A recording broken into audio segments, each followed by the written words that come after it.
गणना कोण बरी पुण्याची गणना कोण बरी पुण्याची गणना कोण बरी हरिमुखे मना हरिमुखे मना पुण्याची गणना. कसे दिवस जातात पटापट. गेल्या संडेला आपण आपल्या घरी होतो तिकडे कल्याणला 12 वाजले. ह्या टायमाला आपण नाश्ता करत होतो इडलीचा आणि पटकन नाश्ता करून आपल्याला बाहेर निघायचं होतं. ती घाई होती. जाणवलंच नाही किती ऊन आहे. बाहेर निघाल्यावर कळलं असं ऊन लागत नाही आहे पण प्रचंड प्रमाणात तिकडे पण गरम होतं. नमस्कार मित्रांनो, कसे आहात? आय होप मजेत असाल. करते ब्लॉगची सुरुवात त्याआधी तुम्हा सर्वांना सस्नेह प्रेम ब्लॉग नमस्कार. तुम्हा सर्वांचं स्वागत आहे मीराताई ब्लॉगमध्ये. आपली मीराताई. स्किप न करता व्हिडिओ पहा बरं का. स्किप न करता व्हिडिओ पाहतात त्याबद्दल तुमच्या मनपूर्वक धन्यवाद. स्किप न करता व्हिडिओ पहा. पहिल्यांदा माझा व्हिडिओ पाहतात चला तर मग लवकरात लवकर आपल्या चॅनलला सबस्क्राईब करा, व्हिडिओला लाईक करा, शेअर करा आणि कमेंट करून सांगायला विसरू नका तुम्ही कुठून माझे व्हिडिओ पाहताय.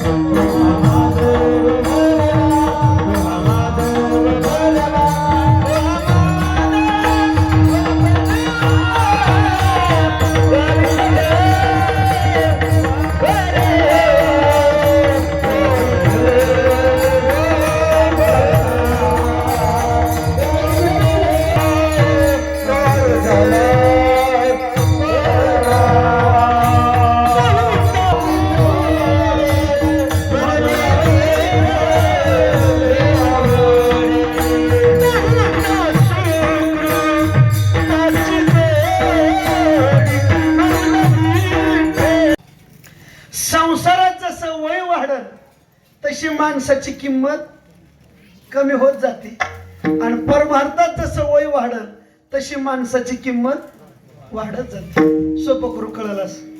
गावात तुम्ही मोठं कुणाला म्हणतात बरं? ज्याच्या पायात घालायला चप्पल नाही तो मोठा का चांगला बंगला बांधलाय तो मोठा? बंगल्यावाला मोठा. बरं नुसता बंगल्यावाला मोठा का दारात 4 चाकी तो मोठा? बोला 4 चाकीवाला मोठा. अजून सोपं करू. स्कॉर्पिओवाला मोठा का पोरा फॉर्च्युनरवाला मोठा? हा असं बोल की मोकळं. फॉर्च्युनरवाला मोठा. फॉर्च्युनरवाला मोठा का मर्सडीजवाला मोठा? बोला मर्सडीजवाला मोठा. आणि असा मर्सडीजवाला फिरायला घरची घेऊन माऊलीच्या वाटाने चाललाय आणि मागं वारकऱ्याचा तंबू घेऊन ट्रक चाललाय. खरं सांगा आता, देवाच्या वाटाला फिराय घेऊन चाललाय तो गाडीवाला मोठा का वारकऱ्याचा तंबू घेऊन चाललाय तो ट्रकवाला मोठा? ट्रकवाला मोठा. काय खरं बोलता? अजून सोपं सांगू. मला खरं सांगा, एक जण मागं दिंडीत चालतोय आणि एक ट्रक मध्ये बसून चाललाय. खरं सांगा, बसून चालला तो मोठा का मागं चालतो तो मोठा? बोला की. चालतो तो मोठा. चालण्यात पद्धत आहे बघा. काही दिंडी सोडून चालत आहेत आणि काही दिंडीत चालत आहेत. खरं सांगा, दिंडी सोडून चालतो तो मोठा का दिंडीत चालतो तो मोठा? दिंडीत चालतो. दिंडीत चालण्यात पद्धत आहे. काय का पाहणीत चालत आहेत आणि काही भजन म्हणीत चालत आहेत. खरं सांगा, भजन म्हणीत चालला तो मोठा का पाहणीत चालला तो मोठा? बोला की. भजन म्हणीत. भजन म्हणण्यात पद्धत आहे. चौऱ्या हवा. काय अंग राखून भजन म्हणतात, काय देवासाठी भजन म्हणतात. अंग राखून म्हणजे कळतं का? गाव जवळ आली की माईक पुढे येणार आणि गाव गेले की तुमचं तुम्ही म्हणा. याला म्हणायचं अंग राखून भजन म्हणणार. मग खरं सांगा, अंग राखून म्हणतो तो मोठा का देवासाठी म्हणतो तो मोठा? बोला की. देवासाठी. देवासाठी म्हणण्यात पद्धत आहे. एक जण चप्पल घालून भजन म्हणतोय आणि एक बिना चपलीचं भजन म्हणतोय. खरं सांगा आता कोण मोठे? बिना चपलीवर. काय बोलता राव तुम्ही? आधीच मी तुम्हाला विचारलं, तुम्ही गावात मोठं कोणाला म्हणलात? हे बिना चपलीवाला म्हणलात काय तुम्ही? मर्सडीजवाला मोठा ठरला तुम्ही. पण देवाच्या वाटाला तो मोठ्या गाडीवाला मोठा नाही. पायात चप्पल जरी नसली पण देवाचं नाव जर मुखात असेल तर देवाला त्या गाडीवाल्यापेक्षा भोळ वारकरी जास्त आवडतं. त्याचं कारण आहे, देव व्यवस्था पाहून जगत नाही, देव अवस्था पाहून जगतो. हे कळत नसल सोपं सांगतो. शिष्टाई करायला देव दुर्योधनाच्या दारात गेला. दुर्योधना एका कुळातली कशाला वैर करून असं म्हणे. हो मग युद्ध आटळ आहे, उद्या भेटू. देव उठले आणि चालल्याबरोबर दुर्योधन म्हणला देवा उद्या भेटणारच रणांगणावर आहे, पण 2 घास खाऊन जा ना. देव म्हणले मी तुझ्या घरचं खाणार नाही. हे देवा तुझ्यासाठी किती व्यवस्था केली मी. त्यावेळेस देव म्हणला हे दुर्योधना व्यवस्था पाहून तुला कोण म्हणलं मी जेव्हा येतो. मी व्यवस्था पाहून नाही अवस्था पाहून जेवायला येतो. सोपं सांगू का, व्यवस्था पाहून येतो त्याला महाराज म्हणीत जात जा, आणि अवस्था पाहून येतो त्याला साधू म्हणीत जात जा. महाराज पण तुम्ही आमच्या घरी खाणार नाहीत, कुठं खाणार. देव हात लावून सांगतोय तुझ्या घरी नाही. मग चल तुला घरी जा.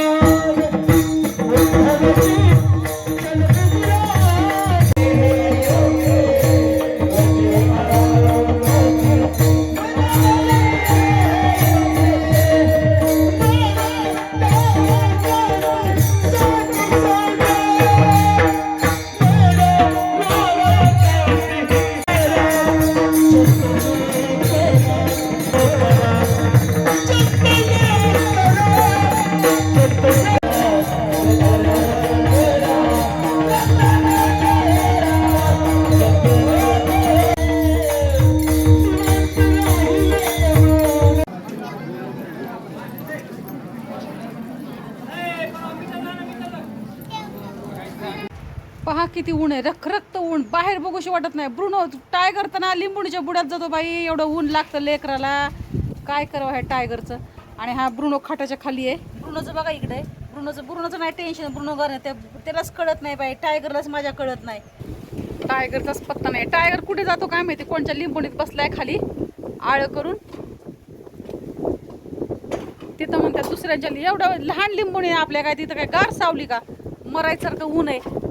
दुसऱ्यांच्या लिंबुणीत खाली तिकडे जात असेल तर कुत्रे बित्रे येतील दुसरे, मला फार टेन्शन येतं टायगरचं आपल्या. ए टायगर,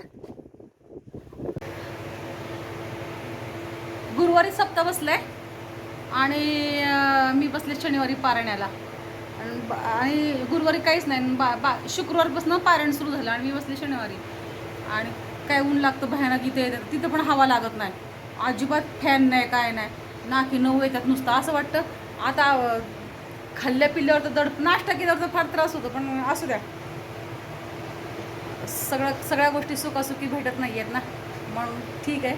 त्यातनं पण आपल्याला ऊर्जा मिळते आणि हिंमत देणारं पण माऊलीच आहेत. तर दुपारच्या पोह्यावरच घरी येऊन स्वयंपाक, पण आता 12 वाजता आला तर काय स्वयंपाक करणार. गॅस पुढे उभं राहावं वाटतं का किचनमध्ये, तोंड करू वाटत नाही किचनमध्ये जायला. आणि पोहे खातो तसे भरपूर 9-9:30ला नाश्ता होतो, 9-9:30ला. आता संध्याकाळी डायरेक्ट त्याच्यावर जेवण. पण तसं 4-5 वाजता काहीतरी हलका फुलका खायचं, चहा वगैरे करून चहामध्ये, पण ते पण होत नाही. आणि परत हरिपाठाला त्याला जायचं, दुसऱ्यांची वाट बघते, चला ह्याला त्याला चला म्हणेपर्यंत वेळ होतो. मग माझं पण राहून जातं. आज कोणाला चला बोलणार नाही, माझे मी गाडीवर जाईन, गाडीवर येईन, विषय संपला. आपण दुसऱ्याच्या नादी लागतो चला चला, आणि तिथं मग आपलं पण अर्ध जातं. आणि एवढं लांब चालायचं का, ते जवळ आहे का. असं ते येताना सगळेजण असल्यावर काय वाटत नाही चालायला. परमार्थामध्ये असं माणूस म्हणतं आम्हाला वेळ नाही. आपण काय पूर्ण ब्रह्मांड चालवत नाही आहे.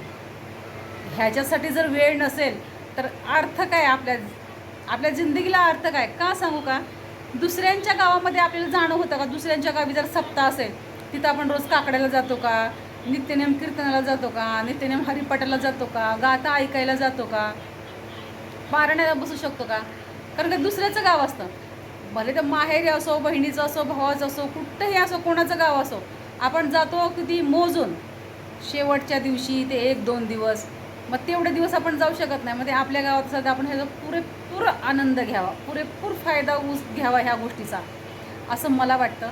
आणि मग हे बघा, सगळ्यांचे बुद्धी सारखी नसते. मग मलाच म्हणतात तुला काय काम आहे, तोंडावर नसलं तरी मागे म्हणतात हिला काय काम आहे, ह्यांना काय काम आहे, हिला तेवढंच काम आहे.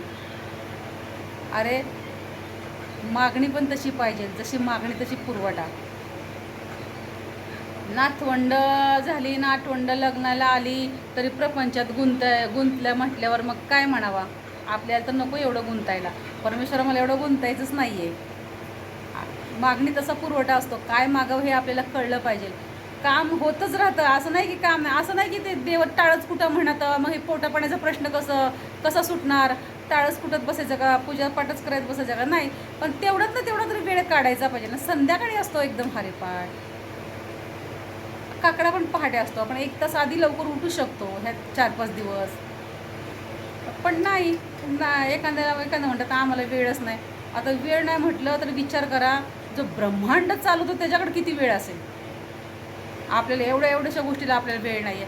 पण एक मात्र नक्की, जर आपल्यावर कुठली वेळ येते ना, आपल्या कोणावरही समजायची वेळ येते ना, येऊ नये तशी वेळ आली ना, मग किती लवकर उठतात, किती परमार्थ, किती टचून पूजापाठ करतात, किती रडतात, देवाकडे गाराणं गातात, तेव्हाच कसं कळतं मग. अशी असते कृपा. सो मित्रांनो, भरपूर झाल्या गप्पा. तर थोडे भाग तुम्हाला मी दाखवलेलेच आहे कालचे. आजचे भाग परत थोडे तुम्हाला उद्या दाखवेल. काल एक महाराज होते आणि त्या महाराजांचं कीर्तन झालं, ते तुम्ही पाहिलेच आहे ना आता कीर्तन, आणि ते मी तुम्हाला थोडंच दाखवलं. एवढं कीर्तन गोड होतं, एवढं गोड, अमृताहूनही त्याचे बोल गोड होते. त्यांचे ते कीर्तनकार, त्यांच्या ते स्फूर्ती, ऊर्जा, त्यांची एकदम ऊर्जा संचार झालेली. असं एकही कुठली व्यक्ती नसेल बाबा तिने असा डुकला घेतला असेल किंवा तिला कंटाळा आला असेल. नक्कीच प्रत्येक व्यक्तीने असं म्हटलं असेल, अरे आपण जर जो उशिरा आला ना त्याला नक्कीच वाटलं असेल, अरे मी आधीच यायला पाहिजे. तेवढं छान कीर्तन होतं, एवढं कीर्तन भारी सांगितलं ना त्याने, असं जीव ओतून कीर्तन सांगितलं. आणि अशी मुलं, अशी संतान ज्याच्या पोटी जन्माला येते ना, काय भाग्य असन त्या आईचं. खूप भाग्यवान ती आई असं. काय म्हणते ना, 42 कुळाचा उद्धार मुलगीच करते. अशी ही माणसं करतात की 42 कुळाचा उद्धार. आणि इतकं मला असं मी भावूक झाले ना त्यांच्या. मला असं वाटायचं, मोठे होते महाराज, मी बघितलंच ते. असं छोटा मुलगा असेल तर 4-5 वर्षाचा, तर असं वाटायचं तर त्यांना डोक्यावर घेऊन नाचावा. एवढं कीर्तन, एवढं सुंदर कीर्तन होतं. आणि सुंदर तर सुंदर, त्याने अशी एकही व्यक्ती नसेल की त्यांनी टाळी नाही वाजवली, किंवा एका व्यक्तीला नाही, किंवा त्याला अशी एकही व्यक्ती नसेल की त्याने त्या महाराजांविषयी टाळी नाही वाजवली किंवा इतरांविषयी टाळ्या नाही वाजवल्या. नुसतं टाळ्यांचा कडकडाट व्हायचा. थोडं झालं की असं स्फूर्ती एकदम महाराजाचा. हा, ते इंदुरकरी महाराज तेच होतील काही वर्षांनी मला वाटतं, पण थोडंसं फरक आहे. हे परमार्थमध्ये खूप काही यांनी सांगितलं, ठीक आहे. पण मला असं वाटतं की खरंच पुढे चालून हे महाराज खूपच काही प्रगती करतील. त्यांची ती कीर्तन सांगण्याची पद्धत, ती बोलण्याची पद्धत, एक गोष्टी आठवण्याची, परत माणसांनाही झोपून न द्यायचं, थोडंसं मध्येच काहीतरी विनोद, अरे एवढं चांगलं, खूप छान कीर्तन होतं त्यांचं. तुम्ही ऐकलंच असेल. तरी मी थोडंच पाठवलं ते कीर्तन, जास्त थोडाच व्हिडिओ काढला, जास्त मी काढलाच नाही आहे. सो मित्रांनो, मी मीराताई तुमची रजा घेते, इथंच थांबते. पुन्हा रुजू होणाऱ्या नव्याने उद्याच्या व्हिडिओमध्ये. तोपर्यंत धन्यवाद. काळजी घ्या स्वतःची आणि इतरांची. बाय मित्रांनो.